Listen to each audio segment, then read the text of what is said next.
Hollis Crane died on April 7, 1974, sitting at his kitchen table in Platte County, Nebraska, with a cup of coffee in his hand and his boots still on. Heart attack. He was 54 years old.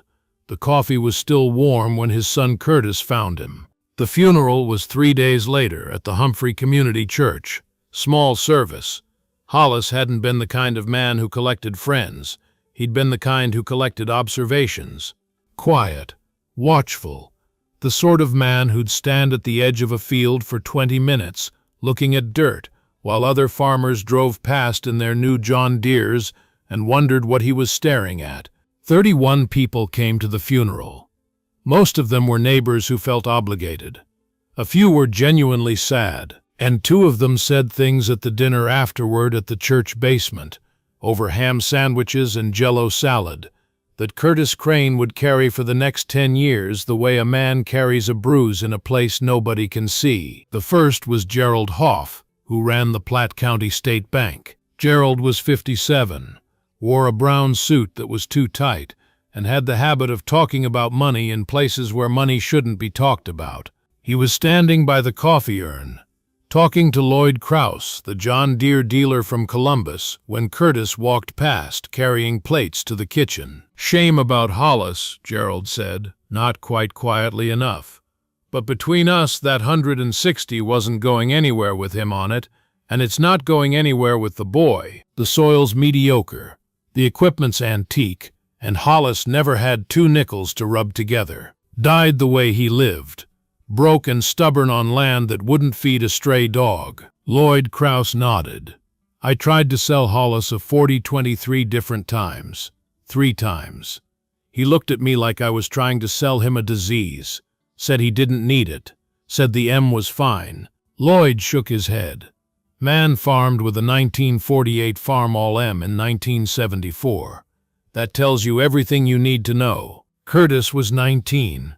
His hands were full of dirty plates. His father was in the ground 4 hours. And 2 men who had never broken a sweat on that 160 acres were standing in his dead father's church, laughing at what Hollis Crane had left behind. Curtis put the plates down. He didn't say anything. He looked at Gerald Hoff and Lloyd Krause with an expression that wasn't anger and wasn't sadness. It was something else, something quieter. Then he walked out the back door of the church, got in his father's 1966 Ford F-100, and drove 4 miles east on a gravel road to the farm where he'd been born and where his father had just died. He sat in the truck for a long time. The farm looked the same as it always had. 160 acres of flat Platte County ground, a white farmhouse that needed paint, a red barn that needed roofing, a machine shed with the door hanging crooked, and sitting in the shed, waiting like a dog that doesn't know its master is gone, was Hollis Crane's 1948 Farmall M. Curtis walked to the shed. He put his hand on the Farmall's hood. The metal was cold. It was April in Nebraska, and the wind still had teeth.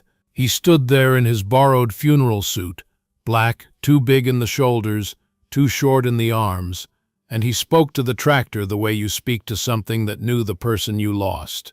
"What am I going to do?" he said. The tractor didn't answer, but something else did. Now what I'm about to tell you is the part of this story that changes everything. The part that Gerald Hoff and Lloyd Krause and every man who laughed at Hollis Crane's 160 acres never knew about. The part that was hiding in plain sight for 30 years, in the one place nobody thought to look. Curtis climbed up on the Farmall M.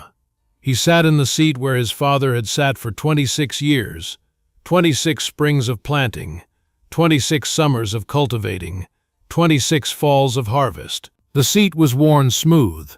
The steering wheel was polished by decades of calloused hands. The throttle lever had a groove where Hollis's thumb had rested 10,000 times. Curtis shifted his weight and felt something under the seat. Not part of the tractor, something separate, something that moved. He stood up and lifted the seat.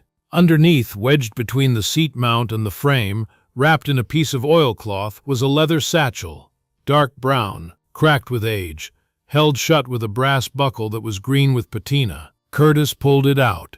It was heavy. heavier than leather should be. He unclipped the buckle and opened the satchel, and what he found inside would take him 10 years to fully understand.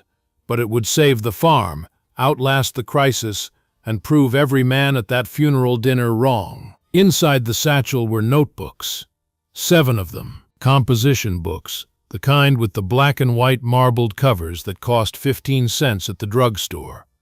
Each one was filled, front to back, in Hollis Crane's small, precise handwriting. The first notebook was dated 1945, the year Hollis came home from the war and started farming the 160 his father had left him. The last entry was dated March 29, 1974, 9 days before Hollis died.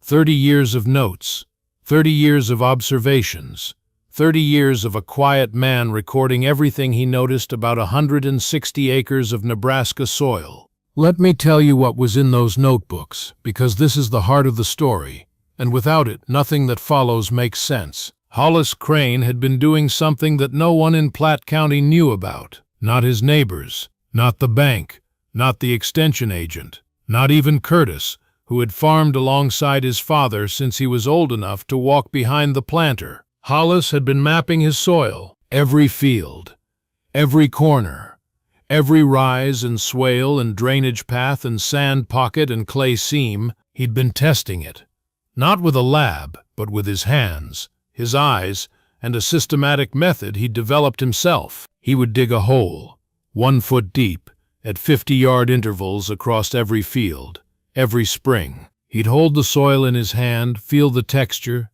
smell it, taste it. Yes, taste it, because Hollis believed you could taste the difference between living soil and dead soil, and he was right. He'd note the color, the moisture, the presence of earthworms, the smell of decomposition, and he'd write it all down. The notebooks contained hand-drawn maps of the 160 acres, not the simple plat maps you'd get from the county assessor, but detailed topographic sketches showing where the soil changed character, where the loam gave way to sand, where the clay layer was close to the surface, where water collected after a heavy rain, where the wind eroded the ridges, where the soil was dark and alive, and where it was pale and tired. And next to each map, in margins and on facing pages, Hollis had written instructions, not recipes, instructions, specific, field by field, almost acre by acre directions for how to farm that particular piece of ground. The Northwest 40. Heavy clay below 8 inches. Don't deep plow. You'll bring up hard pan. Shallow disc only. This ground holds moisture.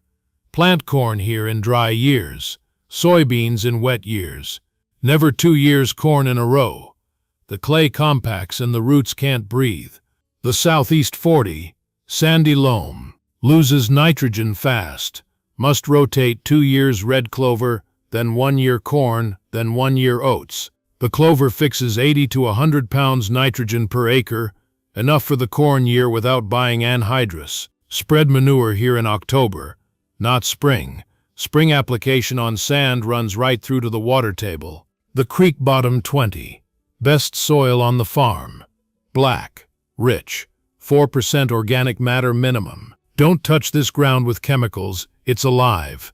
Earthworm counts, 18 per shovel in 1962, 24 per shovel in 1970. This ground is getting better. Plant corn here every other year. Let it rest with clover between. This is the ground that feeds the other ground. The West Ridge 30. Wind exposed. Loses topsoil in March. Plant a windbreak. 3 rows of eastern red cedar on the north side. Until then, leave crop residue standing through winter. Never plow bare.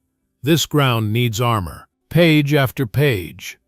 30 years of learning distilled into instructions so specific that a man who'd never farmed could follow them and grow a crop. Hollis Crane, who everyone thought was just a stubborn old farmer with an antique tractor, had been conducting the most detailed independent soil study in Platte County, maybe in all of central Nebraska, for 3 decades, and he'd never told a soul. Why? Curtis asked himself that question 100 times. Why didn't his father share this? Why didn't he tell the extension agent or the Soil Conservation Office, or at least his own son? The answer was in the last notebook, the 1974 book. On the third page, dated January 12th, in handwriting that was slightly shakier than the earlier books, as if the hand that wrote it knew it was running out of time, Hollis had written a note that wasn't about soil. It was about Curtis. Curtis is 19. He thinks he knows the farm, but he knows the work, not the land. There's a difference. A man can work land his whole life and never understand it. I want him to understand it, but I can't teach it by talking. Words go in one ear and out the other with boys his age. He has to find it. He has to discover it himself, the way I did. One hole at a time, one handful at a time, one season at a time. So I'm leaving the notebooks where he'll find them when he needs them. Under the seat.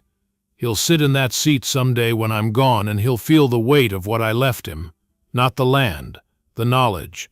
The land is just dirt without the knowledge. Curtis sat on the barn floor with the satchel in his lap and cried for the first time since his father died. Not because he was sad, although he was, but because he finally understood what Hollis Crane had been doing all those years when he stood at the edge of a field and stared at dirt. He'd been reading the soil the way other men read books, and he'd been writing the textbook for his son. Now let me tell you what Curtis did with those notebooks, because this is where the story stops being about loss and starts being about proof. Curtis was 19 with a dead father, 160 acres of Farmall M, and no money. Gerald Hoff at the bank had made it clear in the church basement, over ham sandwiches, that the 160 wasn't worth financing. Curtis couldn't get an operating loan. He had no collateral beyond the land itself, and Gerald had valued it at $320 an acre, bottom of the county range, because the soil was mediocre. So Curtis did what Hollis would have done. He farmed without the bank. He had $1,800 in savings, money he'd earned baling hay for neighbors the previous summer. He used $400 for seed corn, $200 for diesel, and the rest he held back for emergencies. His total operating budget for 160 acres, $600. The county average operating cost that year was $85 per acre. Curtis spent $3.75. But here's what made the difference. He didn't farm 160 acres the same way. He farmed 4 different fields, 4 different ways, exactly as his father's notebooks instructed. The Northwest 40 got corn, shallow disked, no deep plow, planted in the heavy clay that would hold moisture through the dry June they didn't know was coming. The Southeast 40 got red clover, not corn, not soybeans, clover. Every neighbor who drove past shook his head. The Crane boys planting pasture where he should be planting cash crop. Lost his mind along with his daddy. The Creek Bottom 20 got corn, the best seed Curtis could afford.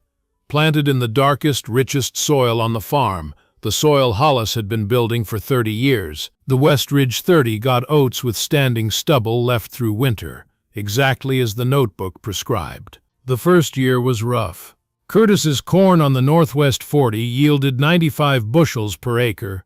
Decent, not spectacular. The Creek Bottom 20 did 121 bushels, well above the county average of 104. The clover on the Southeast 40 produced no cash income at all. The oats on the ridge yielded 48 bushels per acre, which he sold for $1.30 a bushel, $1,872 gross on 30 acres. Total gross revenue from 90 acres of cash crop approximately $18,000. Operating cost $600. Net $17,400. Gerald Hoff would have called it marginal. But Curtis wasn't done. He was playing a longer game, a game his father had designed, and he was only beginning to understand. Year 2, 1975.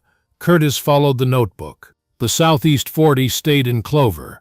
The clover was doing what Hollis said it would, fixing nitrogen. Red clover, left to grow for a full season, can fix 80 to 100 pounds of nitrogen per acre. That's the equivalent of $200 to $250 worth of anhydrous ammonia for free. The soil biology was waking up.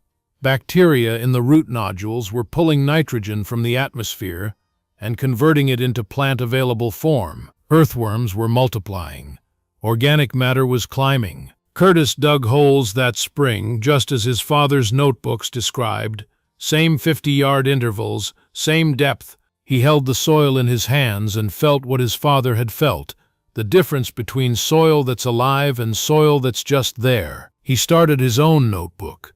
Same marbled composition book, same 15 cents from the drugstore. By 1976, the clover ground was ready. Curtis plowed it under in April, shallow, as the notebook instructed, and planted corn into soil that was dark, loose, and charged with nitrogen. The corn on the former clover ground yielded 138 bushels per acre. The county average was 108. 138 bushels on ground that hadn't received a single dollar of purchased fertilizer. On ground that Gerald Hoff had called mediocre. On ground that Lloyd Krause assumed couldn't produce a decent crop because the man farming it drove a 1948 tractor. Curtis did the math. 138 bushels at $2.40, $331 per acre gross. Operating cost, $6 per acre, seed and diesel only, no fertilizer. Net per acre, $325. The county average farmer, spending $85 per acre on inputs and yielding 108 bushels at $2.40, netted $174 per acre. Curtis was out-earning his neighbors by nearly double per acre. On land they called worthless. With a tractor they called junk. And he was 22 years old. Now I need to tell you about what happened next, because this is where the national story collides with Curtis's story, and the collision is what made the notebooks into something more than a family heirloom. You know the story if you've been watching this channel. October 1979, Federal Reserve Chairman Paul Volcker raised interest rates. The prime rate hit 21.5% by 1981. Farm loan rates doubled overnight. The grain embargo against the Soviet Union collapsed the export market. Corn fell from $3.50 to $2.20 a bushel.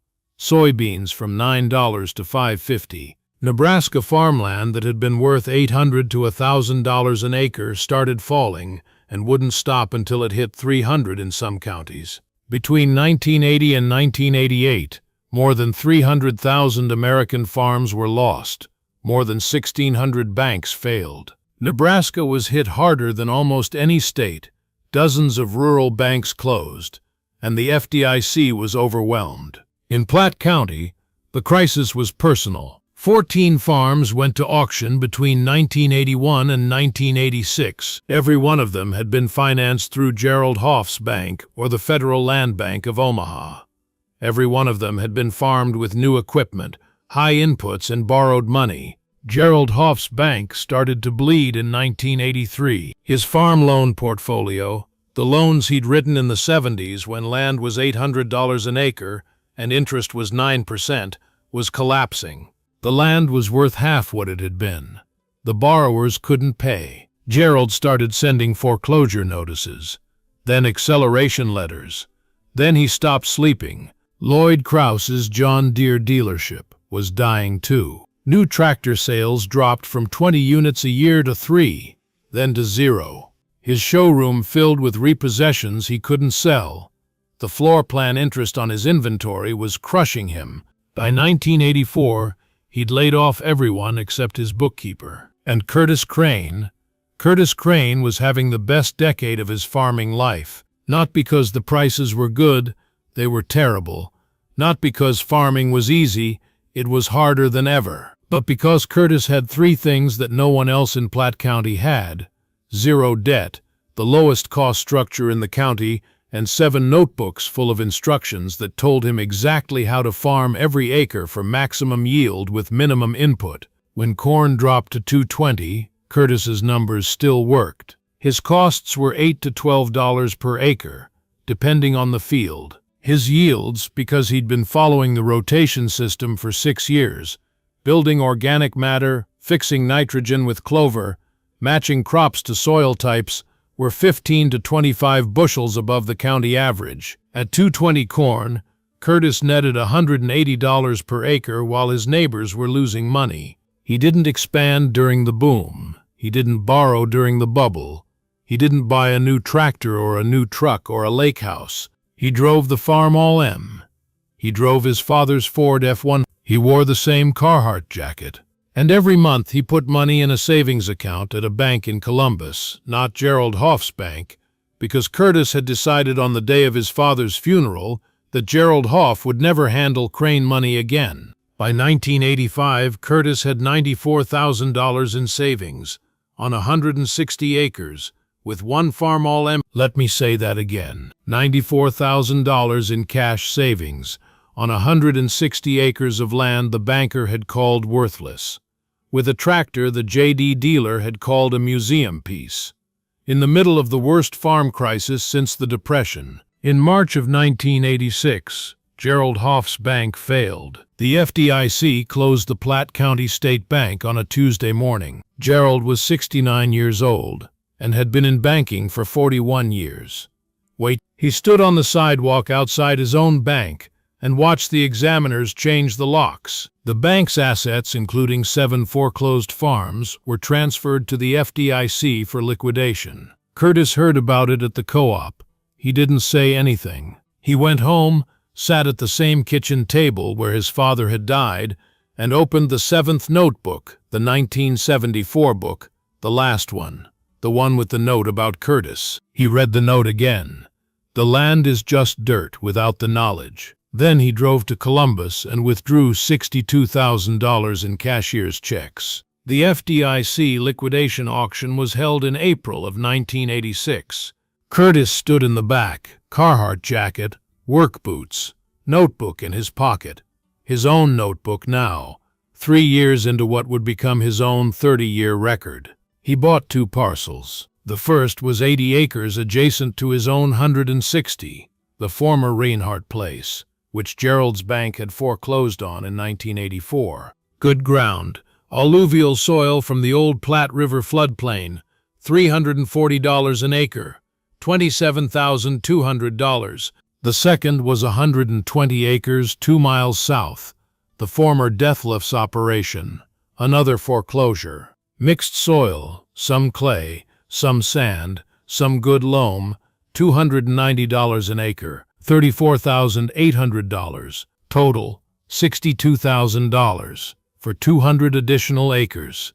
Cash, no loan. Curtis now had 360 acres, 1 Farmall M, and the notebooks. Here's what happened next, and this is the part of the story that nobody in Platte County expected. Curtis applied his father's method to the new ground. He spent the first season walking every foot of the 200 new acres, digging holes at 50-yard intervals, feeling the soil, tasting it, smelling it, recording everything in his own notebook. He mapped the new fields the way Hollis had mapped the original 160, not with instruments but with hands and patience and time. He found that the Reinhardt 80 had been corn on corn for 8 years straight. The organic matter was 1.4%. The soil was gray and compacted. No earthworms. The ground was, in the language of Hollis's notebooks, tired. He put the entire Reinhardt 80 into red clover. For 2 years. No cash crop. No income from those acres. People thought he was insane. Curtis Crane just bought 80 acres of good ground and planted clover on it, they said at the co-op. That boy's going to lose everything his daddy left him. But Curtis had the notebooks, and the notebooks said what they'd always said. Clover first, then corn. Build the soil, then harvest the soil. You can't take from ground what you haven't put into it. 2 years later, 1988, Curtis plowed the clover under on the Reinhardt 80 and planted corn. The yield, 142 bushels per acre, on ground that had been producing 88 under the previous owner, a 61% increase, with 0 purchased fertilizer. The county extension agent, a man named Frank Lube, drove out to Curtis's farm to see for himself. He'd heard the numbers and didn't believe them. "How are you getting 142 out of ground that was doing 88? Frank asked. Curtis didn't say much. He handed Frank a shovel and walked him to the middle of the Reinhardt field. "Dig," Curtis said. Frank dug a hole, 12 inches deep. The soil was black, loose. It smelled like a forest floor. There were earthworms. Frank counted 16 in a single shovel blade. "This was corn on corn for 8 years before I bought it," Curtis said.